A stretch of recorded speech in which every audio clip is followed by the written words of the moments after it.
दोस्तों, गद्दी के सेवादार चैनल में आपका हार्दिक स्वागत है। आज हम बात करते हैं कच्चे कलुओं के बारे में, जिनको कि हम कच्चा मसान भी कहते हैं।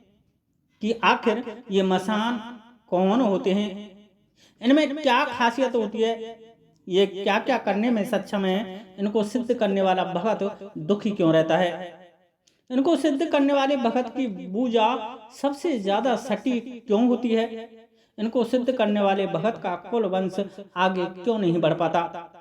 हमारा कोई पूर्वज यदि इनको सिद्ध करके मर गया है और किसी अन्य को इनको सौंप करके नहीं गया है, तो हमें आज क्या कुछ झेलना पड़ रहा होगा।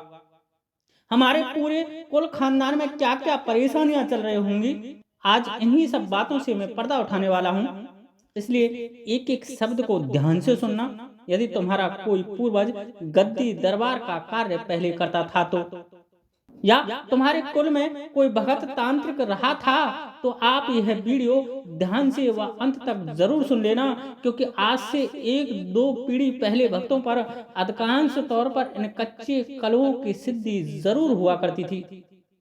कारण है दोस्तों कि इनकी द्वारा बताई गई बातें बिल्कुल सत्य होती हैं, क्योंकि कच्चा कलुआ छोटे बच्चों की आत्मा होती है और छोटा बच्चा कभी झूठ नहीं बोलता। दोस्तों, कच्चा कलुआ वो मृत छोटे बच्चे होते हैं जिनको कि जलाया नहीं जाता, जिनका कि दाह संस्कार नहीं किया जाता, बल्कि इनको जमीन में गड्ढा खोद करके दफनाया जाता है, गाड़ा जाता है। दोस्तों, इनको पहले के भगत तांत्रिक सिर्फ एक रात में पूजा कर इनको भोग प्रसाद देकर उस गड्ढे से निकाल करके सिद्ध कर लिया करते थे। अब चूंकि ये एक छोटे बच्चे की आत्मा होती है, इसलिए इनको कैसे भी बहलाया फुसलाया जा सकता है, बड़ी आसानी से इनको बहलाया जा सकता है। इनको खाने को कुछ भी दे दो, बदले में यह उस भगत तांत्र का सारा कार्य कर देते हैं जो इनके हद में होता है। दूसरा, छोटा बच्चा होने के कारण यह किसी भी जगह पे जाने में सक्षम है। मान लो कोई भगत इनको आपके घर भेज रहा है कि जा उस घर की पूरी कहानी मुझे ला करके बता, तो यह बड़ी आसानी से आपके घर की A to Z कहानी उस भगत को बता देंगे, क्योंकि जब इसको आपके घर में कोई भगत भेजेगा तो आपके घर के देवी देवता भी इसको नहीं रोकेंगे। कारण है कि छोटा बच्चा सबको अच्छा लगता है, वो बजाय इसके रोकने के उल्टे इसको खिलाने लग जाते हैं। ठीक वैसे ही जैसे हमारे घर कोई पड़ोसी या रिश्तेदार का बच्चा आ जाए तो हम बिना कुछ सोचे समझे बड़े ही स्नेह से उसे लाड़ लड़ाने लग जाते हैं। इधर वो तो इसको लाड़ लड़ा रहे होते हैं, अर्थात आपके पितृ कुलदेवी कुलदेवता इसको लाड़ लड़ा रहे होते हैं, और यह तुम्हारे घर की पूरी स्टोरी इकट्ठा कर रहा होता है।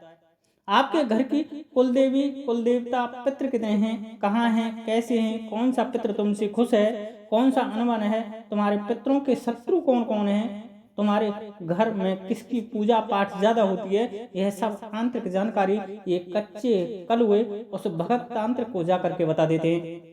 और फिर वह भगत तांत्रिक आपके घर को बर्बाद करने के लिए या सही करने के लिए अपनी चाल चलेगा, ठीक शतरंज के खिलाड़ी के भांति, जिस तरह की शतरंज का खिलाड़ी चाल चलता है।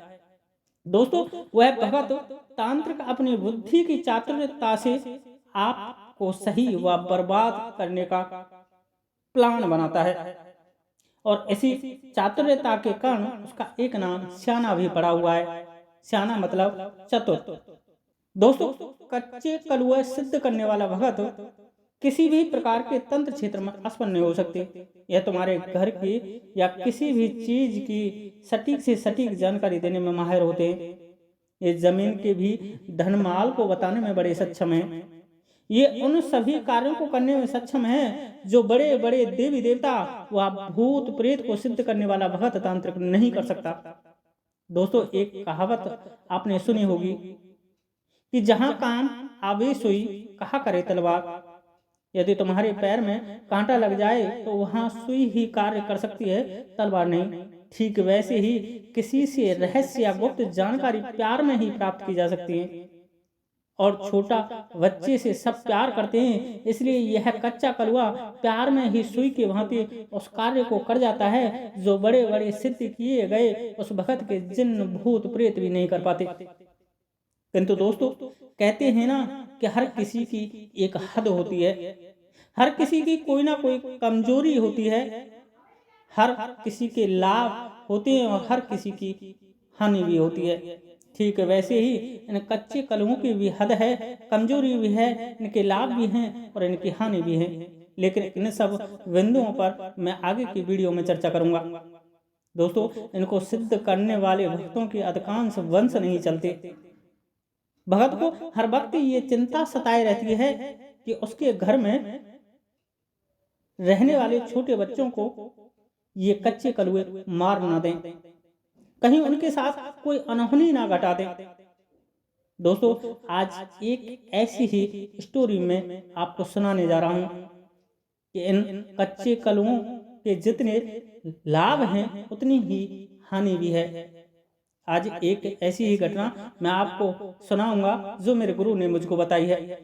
दोस्तों, मेरे गुरु ने मुझको बताया कि वो और उनके एक मित्र ने साथ साथ तंत्र विद्या सीखी, शमशान सिद्ध किए, बहुत सारी साधना एक साथ की और दोनों ने ही कच्चे कलुए भी सिद्ध किए। दोस्तों, मेरे गुरु के जो मित्र थे वो कुम्हार जाति के थे। पुराने समय में वो ही बर्तन बनाने का कार्य करते थे और उसी से अपनी आजीविका का निर्वहन करते थे। तंत्र विद्या को तो जन कल्याण के कार्यों के निमित्त उन्होंने सीखा था। दूसरा, इस विद्या के होने के कारण अपनी रक्षा व अपने परिवार की रक्षा वो ठीक ढंग से कर सकते थे। दूसरा, आब इज्जत व एक विशेष पहचान इन लोगों की हुआ करती थी। उस समय लोग इनको विशेष पहचान देते थे। इस कारण मेरे गुरु व उन्होंने यह विद्या सीखी थी। वहीं आज से 50-60 साल पहले मशीनरी व लाइट का अभाव होने के कारण ये भूत प्रेत की घटना लोगों के साथ अधिकांश घटा करती थी। पहले लोगों में भूत प्रेत का भय भी था। इन दोनों के परिवारों को भी कुछ ऐसे ही हादसों का शिकार होना पड़ा था, इसलिए उन्होंने इस क्षेत्र की तरफ रुख किया, क्योंकि आवश्यकता आविष्कार की जन्य होती है। उनको आवश्यकता थी, इसलिए उन्होंने तंत्र विद्या सीखी। ये सीधा सा फंडा है। अब आते हैं अपनी बात पर। एक दिन क्या हुआ कि मेरे गुरु के मित्र जो कि कुम्हार जाति के थे, उनके किसी रिश्तेदारी में कोई प्रोग्राम था। मेरे गुरु व वो एक साथ उस प्रोग्राम में दूर किसी रिश्तेदारी में गए हुए थे। दोनों वहीं ठहरे हुए थे और दोस्तों पहले 2, 3, 4, 5 दिन रिश्तेदारियों में रुक जाया करते थे। दोस्तों, मेरे गुरु के वो मित्र जो कि कुम्हार जाति से थे, कुछ मिट्टी के बर्तन बना करके आए हुए थे और इधर मौसम खराब हो गया, अर्थात बरसात का सा मौसम हो गया था। अब पहले फोन मोबाइल का तो जमाना था नहीं और इतनी दूर से खुद जा नहीं सकते, इसलिए उन्होंने अपने द्वारा सिद्ध किए उन कच्चे कलुओं को आदेश दिया कि जाओ उन बर्तनों को भीतर के कोठे में रखाओ और हाँ, कोई गड़बड़ मत करना, नुकसान मत करना। यदि तुम नुकसान करोगे तो मैं तुम्हें पीटूंगा। संभाल संभाल करके रख के आना, ठीक है? कच्चे कलुए बोले, बाबा ठीक है, हम जा रहे हैं। दोस्तों, इतना कहकर वे कच्चे कलुए उन बर्तनों को रखने चले गए। दोस्तों, जहां बर्तन रखे हुए थे वहां उस भगत के 2 छोटे छोटे नाती खेल रहे थे उन कच्चे बर्तनों से, जिसके कारण उनसे कुछ बर्तन टूट गए और खेल खेल में वो और भी तोड़ रहे थे। इधर ये कच्चे कलुए वहां पहुंचे और इन्होंने देखा कि बर्तनों को ये 2 बच्चे तोड़ रहे हैं, तो इन्होंने उनसे मना किया कि इन बर्तनों को मत तोड़ो वरना बाबा हमें पीटेगा। किंतु दोस्तों, बाबा के नाती भी तो छोटे छोटे बच्चे थे, इसलिए वो कहाँ सुनते। वो तो अपने खेलने में मस्त रहे और बर्तनों को लगातार तोड़ रहे थे। इधर ये कच्चे कलुए भी छोटे बच्चों की आत्मा थी, ये भी अबोध थे, इनको भी कुछ ज्ञान नहीं था कि हम जो करेंगे वो सही है या गलत है। जब कच्चे कलुओं ने देखा कि ये हमारी बात को नहीं मान रहे हैं, तो खींच करके उनसे लड़ने लग गए और पटक दे दे करके उन बाबा के दोनों नातियों को मार दिया। इधर मेरे गुरु को एकाएक ध्यान आया कि इसने उन कच्चे कलुओं को काम पर भेजा है, लेकिन काफ़ी देर हो गई और वो अभी तक नहीं आए हैं। तो मेरे गुरु ने अपने सिद्ध किए गए कलुओं को वहाँ भेजा कि जाकर देखो कि अब तक वो क्यों नहीं आए। उन्होंने वहाँ जो देखा वह आकर के मेरे गुरु को बता दिया, लेकिन गुरु ने यह अशुभ घटना अपने उस मित्र कुम्हार को नहीं बताई, बल्कि उससे यही कहा कि मित्र, मेरी तबीयत खराब है, अब हमें घर चलना चाहिए। और हाँ, तुमने जो काम पर उनको भेजा था उनको वापस क्यों नहीं बुलाया। दोस्तों, मेरे गुरु अपने मित्र को उस घटना को नहीं बताना चाहते थे, क्योंकि यदि वो उस घटना को सुनते तो शायद झेल नहीं पाते। वो उसको साथ ले घर पहुंचे। वहां पहले से ही घर में रोबाराट चल रही थी। वहां जाकर के जब उस कुम्हार भगत ने देखा तो उसके पैरों तले जमीन खिसक गई। बड़ी शिद्दत से दो नाते हुए और दोनों ही एक साथ खत्म हो गए, लेकिन उनको बात समझते देर नहीं लगी। लेकिन करें तो करें क्या। कुछ दिन बाद उन्होंने मेरे गुरु से परामर्श किया कि इनका क्या करना चाहिए। तो मेरे गुरु ने उनको सलाह दी कि इनको दोबारा से भोग प्रसाद देकर के धरती में दोबारा गाड़ना पड़ेगा, वरना ये फिर किसी घटना को अंजाम दे सकते हैं। इसलिए दोस्तों, जिसका जितना लाभ है उतना ही उसकी हानि भी है। जो जितना गुणवान है वो उतना ही अवगुणवान भी है। सुख के साथ दुख भी है, जन्म के साथ मृत्यु भी है, फायदे के साथ नुकसान भी है, सकारात्मक के साथ नकारात्मक भी है। जिसका ज्यादा मूल्य होता है उसका उतना ही खतरा भी है। जो वरदान है वही अभिशाप भी है। उदाहरण के लिए, सुंदर स्त्री का वरदान उसकी सुंदरता है, लेकिन उसकी सुंदरता ही उसके लिए सबसे बड़ा खतरा है।